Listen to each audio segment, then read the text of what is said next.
Hello Hey. and welcome to the December 2024 edition of Easy Talks. I am the E. Oh, wait, I didn't change it this time, but I am the E, Erika, and this is my SS. Zendalannette, the Z. Hey, that part. So we are here. We are live. I'm so excited because this is our second December Easy Talks. So this means this is year 2 of doing this, which is Crazy. yes, and a gift. Like Yeah. we doing it. We showing up. We here.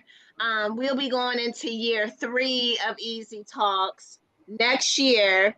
Like doing it. Mind blowing, sis. Mind blowing. Right? The consistency, the Hey, commitment, the intention. Oh my God, it's overwhelming. It's a beautiful thing. yes. As life has lifed, Yeah. this last year and a half, we have definitely shown up every month to just easy talk and do what we do and talk about real life in real time, Yeah. raw, unfiltered, uncut. We just push record, ready, set, go, and we hear bada boom, bada bang. Yeah. So in the theme of it being December, and as we are wrapping up the year of 2024, I thought that it would be appropriate to involve our girl Chantel. That's what one of my old mentors called ChatGPT.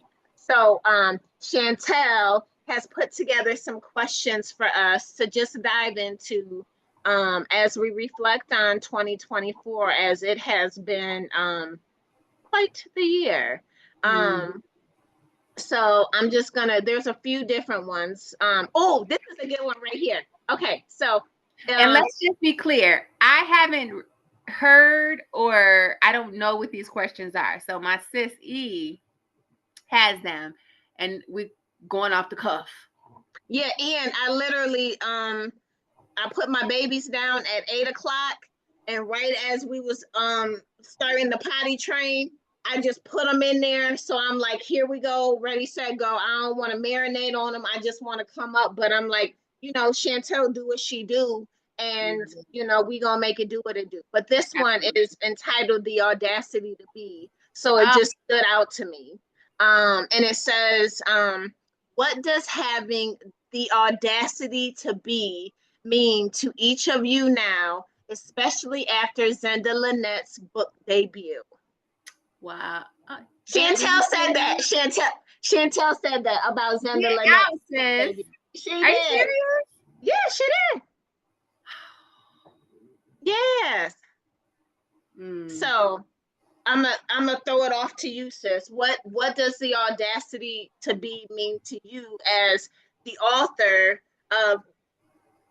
Hold on, wait. I'm gonna go get my purse. Hold on.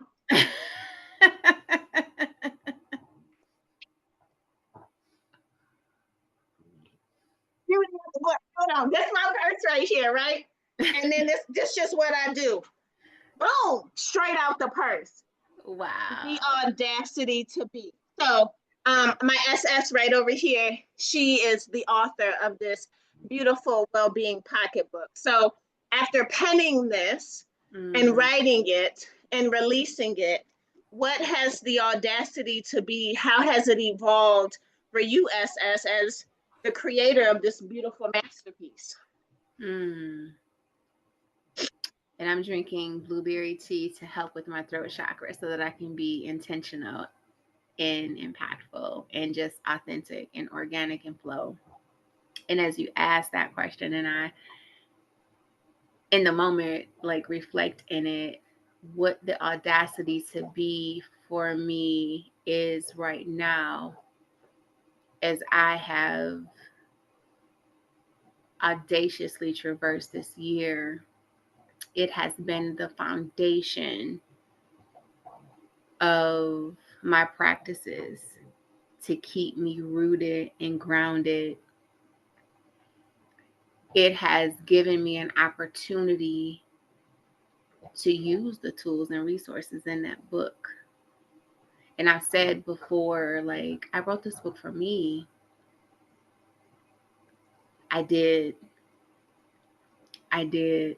It was, it has been what I've needed in every moment, in addition to my spiritual work in the Bible, the queendom, my divine relationships, all of it together with the audacity to be. And I'm looking over there because I'm looking at my copy of it. It has really been the blueprint, in addition to, of course, my human design. And it's provided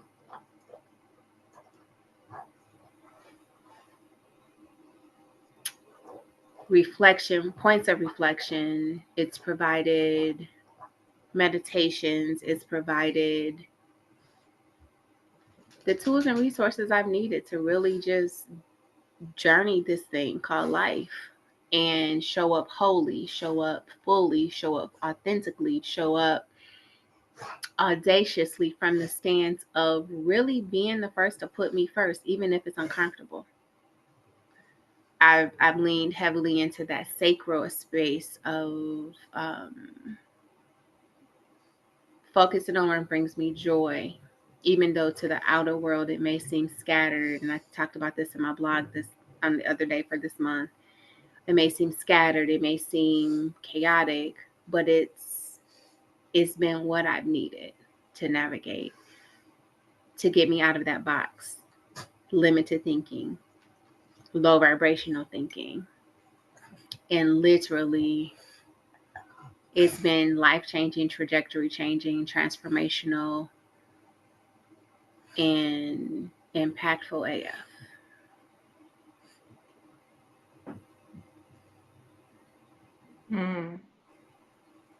That's super rich. I think for me, even though I think the one of the beauties of having a soul sistership, a soul connection is having the opportunity to be fed, having the opportunity to be inspired, having the opportunity to respond. And I think in witnessing you in our talks and our shared space, I too have been leaning into, like, what does the audacity to be mean for me? um and I think, as this year has come to a close, quite organically, I have entered into this very deep contemplative and reflective space. And again, like, I didn't even mean to do it. It's just, like I said, it organically happened.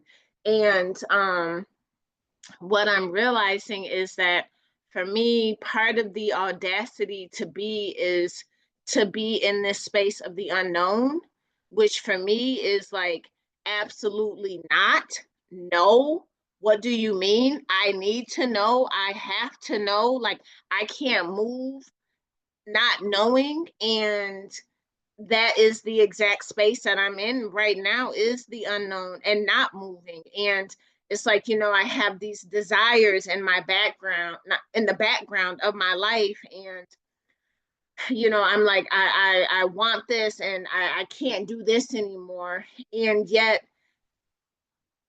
I'm not moving because I'm in the space of the unknown. And instead of just doing it anyways, or doing what I think, or me trying to get out of this space, although I'm juggling that desire to want to just move and to want the answer and to just, like, get out of here, I am I'm here, I'm like, no, we are in the unknown. We not moving yet. Doug's God, has not directed my feet yet.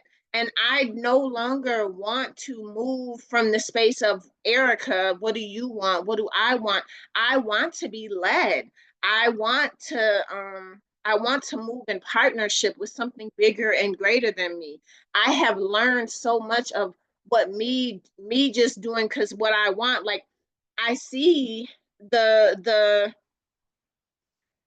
I see what that has gotten me. And so that space of building relationship with the unknown, while also for the first time ever really like allowing myself to sit in the space of imperfection.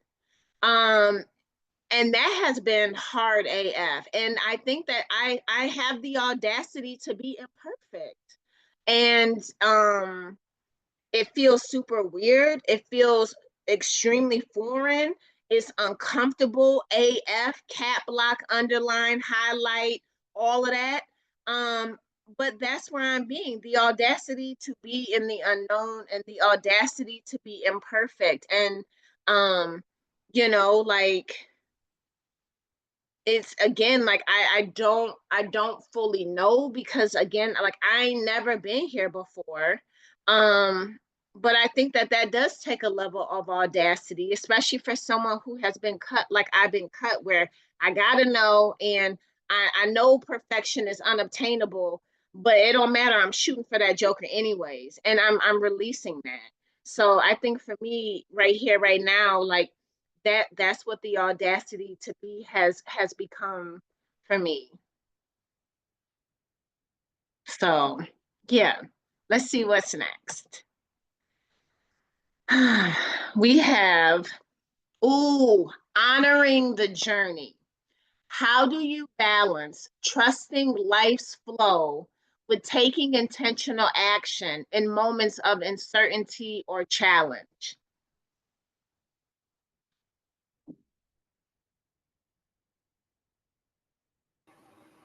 You go first. That's a juicy one. Okay, let me read it again. um so this one for me, the first thing that comes to my mind is the miscarriage that I had earlier this year. And I've shared, pretty openly that I'm currently a mom of four. And honestly, none of my four babies were planned. My first son, I didn't even know I could have kids. I literally had an appointment with a fertility doctor a couple weeks after the day I found out I was pregnant. And I found out I was pregnant on Mother's Day, which is just so divine. Um, but that was my first experience. My second experience, I was nursing my son, my oldest son. I stopped nursing. Next thing I know, I was pregnant. My third child was, a lesson learned. It was something her father and I had been talking about and discussing, but it wasn't like, it was what it was. And then my fourth child, again, like it was like I'm fertile, it happened, boop, I'm pregnant. So with this baby, I heard a voice last November that asked me to have a baby. And anyone who knew me pre-November of 2023 knows I was like, no, not having another kid. It was a point of contention between my husband and I because he wanted another one because my fourth was his first. And I was like, I'm sorry, like I love you so much. I know I said what I said, but this right here, like this is a lot. And so, like I said, when that voice came to me and was like, hey, I'm ready. And I was like, whoa, wait a minute. We started trying. And when I found out I was pregnant, I was like, oh my goodness, there was a lot going on, but like this bait, like we knew what we were doing. We were going in with like we were having this baby. And so losing the baby, I was like, what in the actual F? Like what? Like why would you do what the like I mean, and even in my early pregnancy, like I spoke with the baby, I felt the baby's energy, like we was connected AF. And so even when I started experiencing the spotting and the cramping, I was just like, I am healthy, I am healed, I am healthy, I am healed, we are healthy, we are healed, we got this, it's gonna be okay. Like just, it's just a little hump in the road, but we gonna do it. And so, you know, experiencing that moment in the shower, um, and then, moving from the shower to the commode, and just that whole experience, I'm like, what in the actual, and then the baby when it passed, and so then it's just, and I'm like, why would you, what, um and yet, in the midst of all of that, I felt more connected to the divine than I ever have. I felt held. I felt I felt loved. I felt like, this loss wasn't a loss, but it was an opportunity for so many other things. And so when we talk about faith, and when we talk about like the challenge and the uncertainty and like what is going on, I had an opportunity to really like lean into trusting something bigger and greater than me in a way that, again, I never had before. And so I think that that moment really just like, I think that moment propelled me for this time where I'm at now, where I'm having the audacity to live in the unknown, and to be imperfect, because it's like I've known, but like now, like in my being, like holistically have an understanding that life is so deep, and life, like there's so many layers, and there's so much going on that cannot be seen with the natural eye, but it is all divine, and everything is connected to everything else, and everything holds purpose, and even the darkest and the hardest and the like the most mind-blowing why in the f is this happening, the divine is with us, and they have us, and we get to trust a plan that is out of our hands and out of our control. And it's like I know that, like I said, I know it now. And I'm like, so when things continue to happen and I'm like, what in the f, it's like, but there's a reason, and I'm surrendering the need to know the reason, and I'm just trusting, like, it's happening for me. It's not happening to me. So that's what I have for that. What about you, sis? Will you reread the question for me? Absolutely. How do you balance trusting life's flow with taking intentional action in moments of uncertainty or challenge?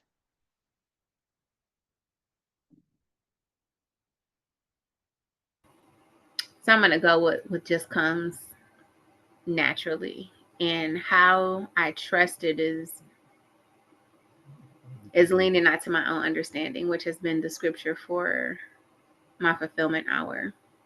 And in all my ways acknowledge him. And even in the toughest spaces, in the toughest situations, that from a space of my not self theme, from a space of domestication,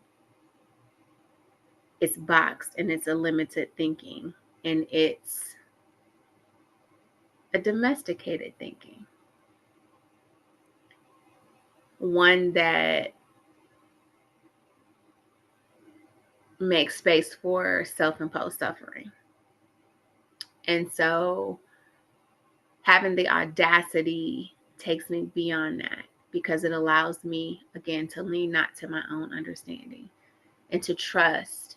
It allows me to truly engage in that faith walk. And knowing that as long as I'm doing my best, as long as that I'm intentional, and that I'm acting and engaging from a space of integrity, from honesty, doing my best, and from a space of just unconditional love, it's been able to make way for me to show up in ways that I never have before. And even though it's uncomfortable,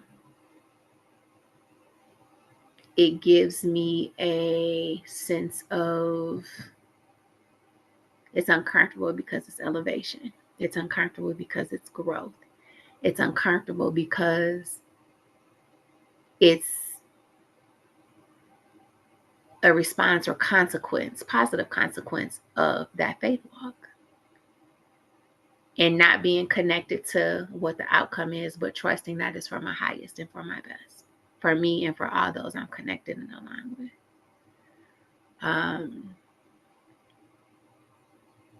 And never ever have I been in a space of being and feeling and doing and responding in such authority than I have in my entire life. And it's uncomfortable and it's scary, but I trust, because I know when I've done this and I've moved in this way, it's ripple and it's the consequences, positive consequences again, have been something that is mind-blowing. Allowing room for the manifestations and things to come to fruition that I prayed for, I thought about, I wrote down. That's what being audacious has been for me and what it's looked like. Did I answer all of the parts of the? Mm-hmm. Yeah. Okay, good. Because it's yeah, that's deep. It is. So, the next question, this is going to be our final question for the evening, is this is mirror work insights. What powerful discoveries have emerged for you through mirror work in 2024?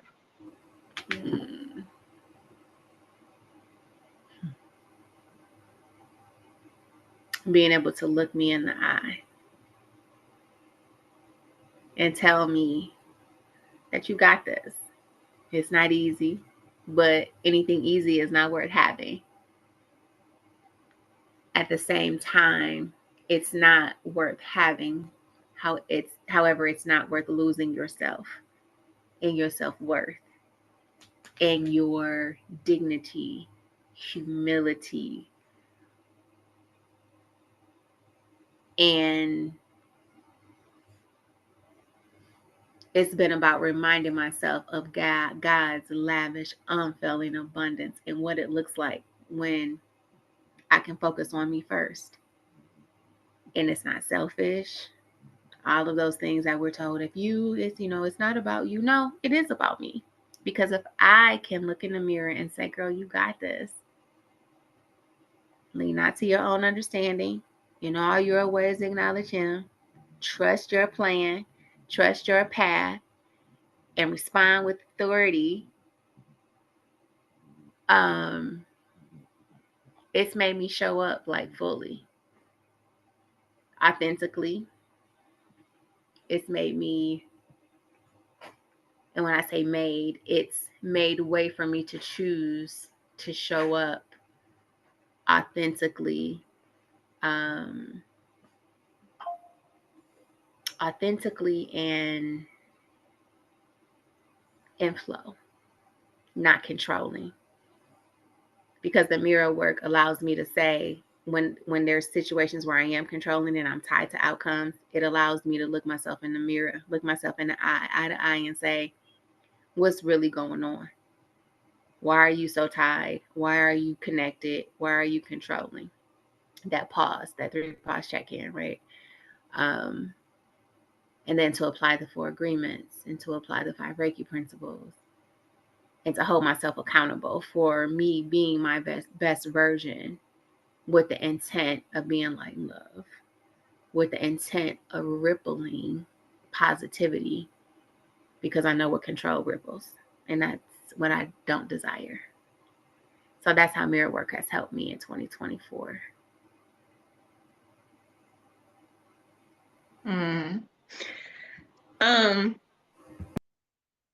I think for me, thinking about my journey with mirror work, I think I talked about that on Talk About It Thursday. Like I remember the time when I could not look at myself in the mirror and keep my gaze. Um, and this journey of mirror work has been it's been a journey, because now, like in 2024, like I have conversations with myself in the mirror. um it's not every time, but it's when I feel called, it's when I feel led, it's when I catch my eye and I have something to say to myself. And it's like I don't even know what's about to, like, I don't plan it, it's just like I'll be leaving and it's like, wait. And then I'd be like, girl, I'm like, I am so proud of you. Like, you got this. Keep, and I'm like, and I never know what the message is gonna be.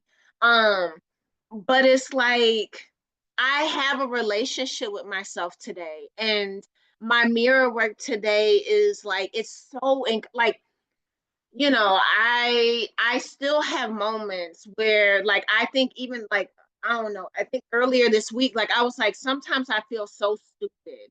And it's been a long time since I've used that verbiage with myself. Um, but what I realized, like, it didn't happen in mirror work. It just happened as a thought that was coming in, and part of my reflection. And the beauty is that, like, today I have positive conversations with myself. And today I am so, so grateful for cultivating both and living. So it's not every single conversation I have with myself is positive, but today, every single conversation I have looking eye to eye in the mirror with myself, it is filled with gratitude. It is filled with positivity. It is uplifting. Like today, when I look at myself in the mirror, no matter what's going on, I hold myself. I speak life to myself. I am loving to myself. I am kind to myself. And this is brand, like, where, like I said, the journey, this was not always like this, but it's so real, and it's so, again, it's organic, and it's so real. And I'm like, I have a real life relationship with me today. And mirror work has given me that. Like when I'm going through stuff and just having myself speak like motivational stuff to me, like, girl, you you doing it. You got this. Keep going. I know that what you're going through right now, but you got it, girl. And I'm like, what? And then on the other end, like just keeping it all the way 100, some of the conversations that I have with me today are real, real. And it's like, baby girl, you get to take accountability for where your life is today. You get to take responsibility for where your life is today. And I'm revealing some of your patterns. I'm revealing the parts that you are playing in this situation. And I'm grateful. And even the thing about, like, oh, you're so stupid, it wasn't like it wasn't a like, even saying like stupid, like that's a really harsh word, but it didn't make me feel bad. It's almost like like in the doctor shows when they put the pads on you, you get stung, you get like woken up. I think it was more like that, like, what, this and you're doing this. And what's going on? Like, it was more like, I need to get your attention. I need to razzle you, and we need to talk about this, because that, like, and even too, like I said, the gift of the awareness of my patterns. And I'm like, I'm so grateful, because it's like sometimes, I can enter into a space of denial or unwillingness to see what I'm really doing. And now I get to be like, hey, wake up. Look, what, honey, what are you doing? Like, let's talk about this. You're upset right now, but what's happening behind here that's leading you to this? And so again, like my mirror work is it's my my ability to talk to myself in the mirror has now cultivated room and space for me to talk to me all day, for me to see me, for me again, like I talk often about know thyself, love thyself, honor thyself. And even that is a journey. I'm knowing myself more and more daily. I'm learning to love me more and more daily. And like my real work that like I'm really in is like, what does it mean to honor yourself? What does it mean? What does it mean to take care of you holistically? What does it mean to treat yourself like you love yourself? What does it mean to have keep a real conversations with yourself and then take action so we don't have to keep having these conversations? And if we are continuously having these conversations, what inside of you is not willing to hear it? And that's what mirror work has given me for 2024. I'm grateful. So as we wrap up Easy Talks December 2024 edition, what last things would you like to add, SS?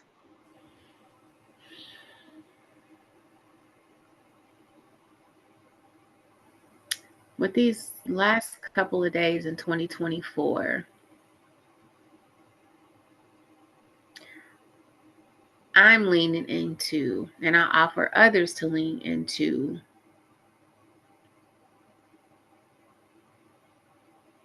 how they can continue to, how I will continue to be intentional about being the first to put me first and what that really looks like, even when it's uncomfortable. Because what I know is in those uncomfortable moments is true transformation, is true evolution, is deep healing. It's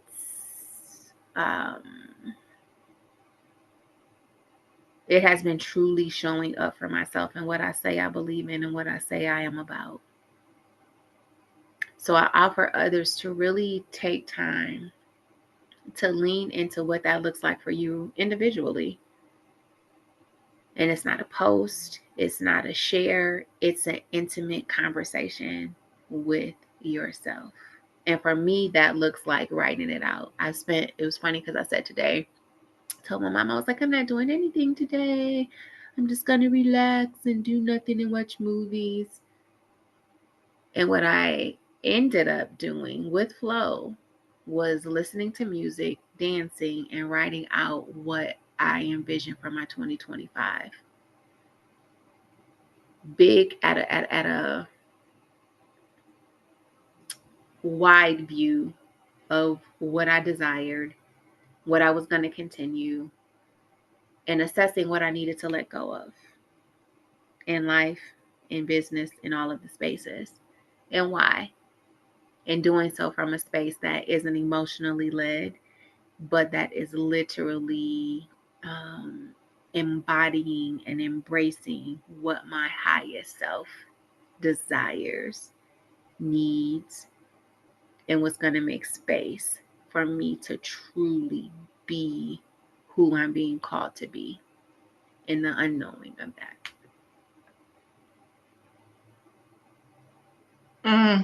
All right, y'all. Well, without any further ado, we're going to close out the final. What about you, sis? No, what about you? No, you say less. You done already said what needed to be said. No, thank you. I don't want to. I don't want to come after that. No, you left everyone with some real life stuff to marinate on and to contemplate and to. I love that. Like an invitation to have an intimate conversation with yourself that ain't got nothing to do with nobody else but you. Ain't nothing else to say. Okay. It's a wrap. To 2024. OMG. 2020. And real quick, while we repping the root chakra, what does your hoodie say? Infatuation with 3 stars says 444 on the sleeve. Hey, I heard And that that was a custom design. it is one of my son's designs. Yes, I'm proud Okay. of him. And it's all in that root chakra. That's Hello. security, all of the things. So, yep, Hashtag represent. So all that. that's it. That's all, y'all. We'll see you in 2025.